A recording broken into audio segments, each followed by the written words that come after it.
Ziemassvētki ir laiks, kad ir ļoti svarīgi atcerēties par sev mīļajiem.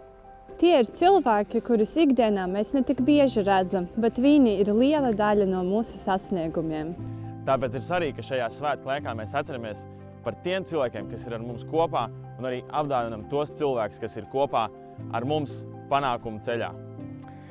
Mēs esam atnākuši uz mūsu mīļo mūzikas skolu, Pāvila Jurjāna mūzikas skolu, un mēs gribētu iepriecināt savu ilgadējo obligāto klavieru skolotāju, jo mēs katrs spēlējām citu instrumentu, un mūsu specialitātes skolotāji bija atšķirīgi, bet mums bija kāds brīnums, viena kopīga skolotāja klavierēs. Un mēs šodien, jā, un tā ir Tatjana, un mēs gribētu viņu šodien iepriecināt ar nelielām Ziemassvētku dāvaniņām. Šodien es esmu ieradusies pie savas mammas, un es gribu apsveikt viņu Ziemassvētkos, jo mamma man vienmēr bija lielākais atbalsts un motivators, un viņa man vienmēr teica, ka ar darbu es varu sasniegt jebko.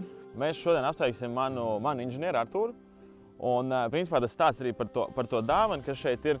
Mēs dažas nedēļas atpakaļ bijām Indonēzijā uz sacensībām, un viņš vienkārši aizmirsa tur kurpes, un viņam sanāca tā, ka viņš dabūja lidot krokšos mājās, un te jau bija jau ziema un viss, un tad jā, tā pirmais, ko es iedomājos, ka viņš ir pelnījis jaunai sezonai jaunas botas.